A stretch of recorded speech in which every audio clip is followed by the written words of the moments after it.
My name is Diane Mayo. I'm an early childhood educator who has been teaching pre-K for 5 years.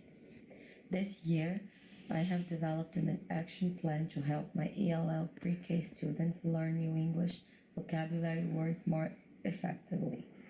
According to research, game-based learning assists students with developing problem-solving skills, resulting in logical reasoning and enhanced decision-making skills.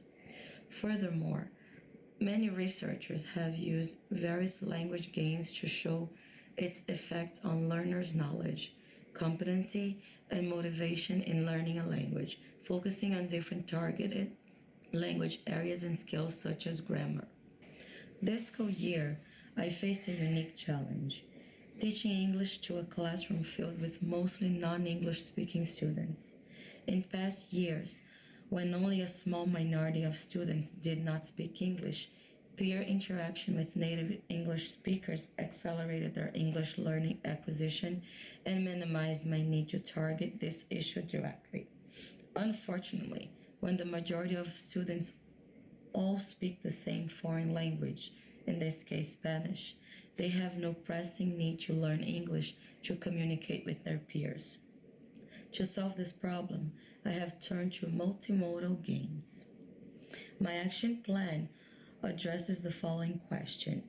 In what ways do traditional, non-electronic, multimodal games increase English vocabulary of positional words in pre-K English language learners? The process for implementation involves playing a set of 3 games with students for a period of 3 to 4 weeks. These include positional words picture card games, a positional practice game with scoring rubric, and a bear hunt movement zone. Success of this action plan will be measured by 3 instruments.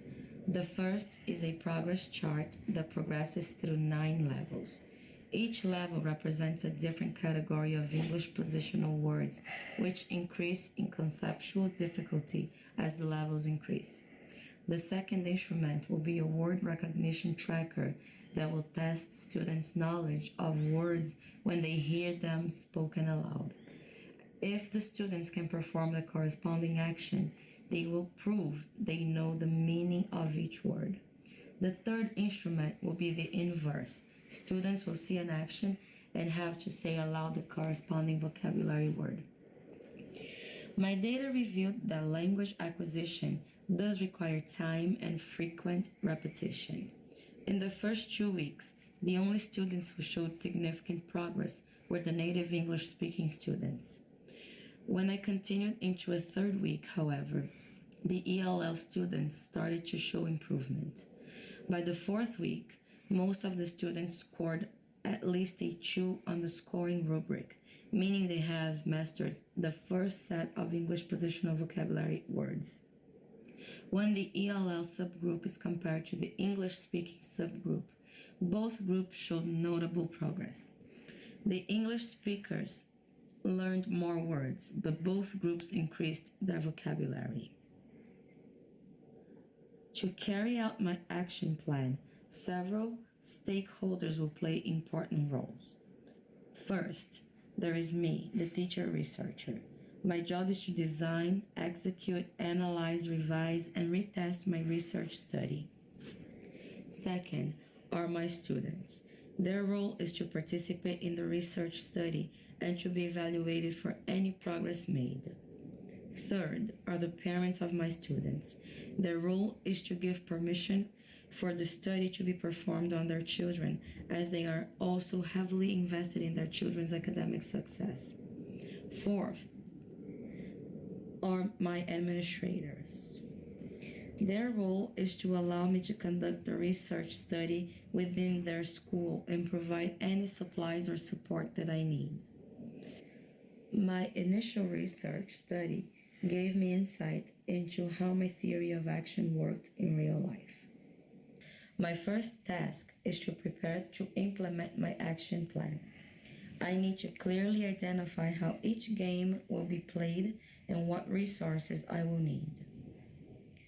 The second task is for me to create ad specs, which are a sound set of criteria based on the action research conducted as well as any related research recently conducted by others.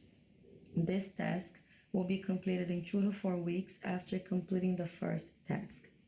The third task, to be completed by the school administration, will be to purchase any materials or supplies I need to carry out my action plan. This process should be completed in 2 to 3 weeks after the completion of the second task. Realistically, this may take longer as schools often have exaggerated ordering process and waiting periods for purchases to arrive.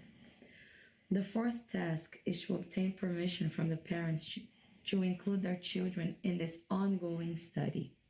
This should take about 2 weeks. The fifth task is to run a new trial with the students. This should take 3 to 4 weeks. Once implemented, this action plan should provide critical support to ELL students who are struggling to learn new English vocabulary words. With a small 15-minute a day time investment, I expect all of my ELL students to increase their English vocabulary knowledge. The whole school can benefit if other teachers implement this action plan in their own classrooms. When it comes to the stakeholders, the teachers will benefit by having an effective means to teach new English vocabulary words. The students will benefit as they discover a fun, engaging way to learn a new language. The school administration will benefit from a process that can help one of their highest need groups, ELLs, improve academically through language acquisition.